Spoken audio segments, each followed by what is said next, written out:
নমস্কার, আমি Tanushree Mitrapal, Reiki master teacher. আজকে যে বিষয় নিয়ে আলোচনা করব, গুড ফ্রাইডে। গুড ফ্রাইডে খ্রিস্টান ধর্মের একটি গুরুত্বপূর্ণ দিন। এই দিন তারা কালো দিবস হিসেবে পালন করেন। গুড ফ্রাইডেকে eastern Friday, black Friday, holy Friday বা গ্রেট ফ্রাইডেও বলা হয় এই দিন ভগবান যীশুখ্রিস্টকে পেরেক বিদ্ধ করে ফাঁসি দেওয়া হয়েছিল। এদিন শোক পালনের দিন।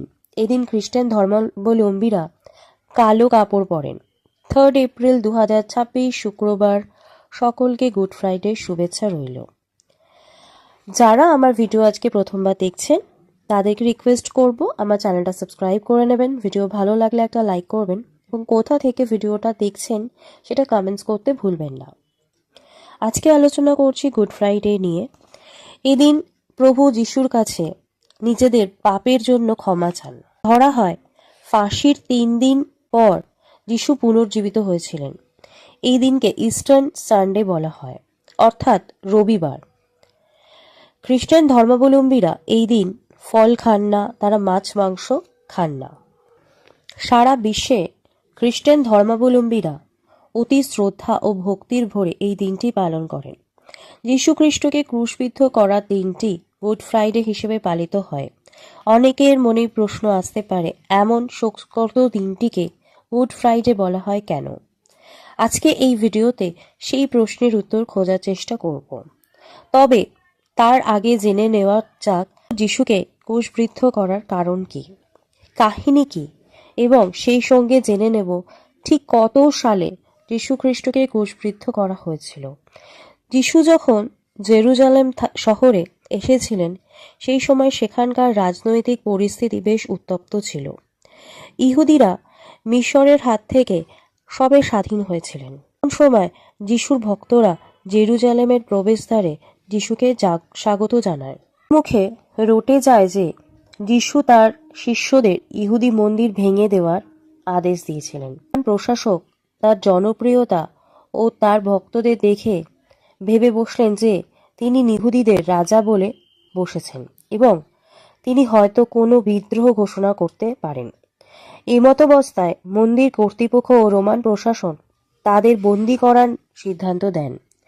ক্রুশবিদ্ধ হওয়ার আগের রাতে তিনি 12 জন শিষ্যকে নিয়ে শেষ খাবার বা লাস্ট সম্বল খেতে বসেছিলেন। 12 জন প্রধান শিষ্যের মধ্যে একজন ছিলেন হুয়েদা ইস্কেরিয়ট।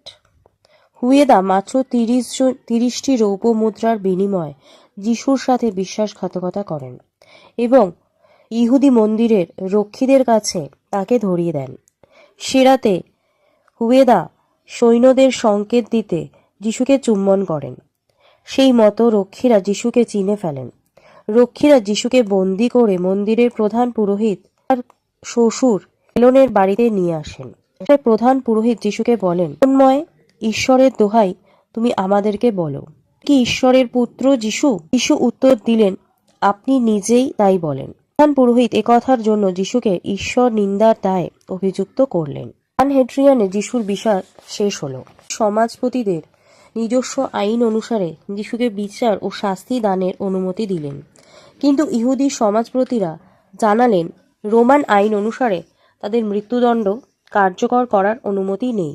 পুরোহিত তখন যিশুর বিরুদ্ধে ঈশ্বর বিদ্রোহের নতুন অভিযোগ জানালেন। ভয় পেয়ে পিলাত যিশুকে পুনরায় জিজ্ঞাসাবাদের জন্য ভেতরে নিয়ে গেলেন। জনসমক্ষে এসে পিলাত আবার যিশুকে নিরপরাধ ঘোষণা করলেন। তবে সম্ভাব্য দাঙ্গা রোখার জন্য ও নিজের চাকুরি রক্ষার জন্য পিলাত নিজেই যিশুকে ক্রুশবিদ্ধ করার নির্দেশ দিলেন। অপর 2 অপরাধীর সঙ্গে ওই দিনই যিশুকে ক্রুশবিদ্ধ করা হয়। চিৎকার করে যিশু প্রাণত্যাগ করেন। এ ছিল যিশু ক্রুশবিদ্ধ হওয়ার কাহিনী। এবার বলবো কোন সালে ঘটনাটি ঘটেছিল। খ্রিস্টানদের মতে এই দিনটি ছিল শুক্রবার। আইজ্যাক নিউটন হিসাব করে বলেছিলেন ঘটনাটি 34 খ্রিস্টাব্দে ঘটেছিল। আবার অন্য একটি মতে 33 খ্রিস্টাব্দে 3রা এপ্রিল। এখন বলবো কেন দিনটিকে গুড ফ্রাইডে বলা হয়। অনেকের মতে দিনটিকে গুড ফ্রাইডে বা দেবতাদের শুক্রবার বলা হয়। আরেকটি অর্থ প্রচলিত ছিল, সেটি হলো পবিত্র। সেক্ষেত্রে দিনটি পবিত্র শুক্রবার বোঝায়। জার্মানরা এই দিনটিকে ফেয়ারফ্রাইটাগ বলে। অর্থাৎ দুঃখের শুক্রবার। আসলে মানব জাতির সকল পাপকে দূর করে তাদের রক্ষা করতে যীশু খ্রিস্টের এই আত্মত্যাগ। সে কারণে এই দুঃখের দিনটিকে আমাদের কাছে পবিত্র হয়ে আছে। ঈশ্বরের কাছে সকলের আরোগ্য, সুখ, শান্তির প্রার্থনা করে আজকের এই ভিডিওটি এখানেই শেষ করলাম। আলোচনা এখানেই শেষ করলাম। সকলে সুস্থ থাকবেন, ভালো থাকবেন। নমস্কার।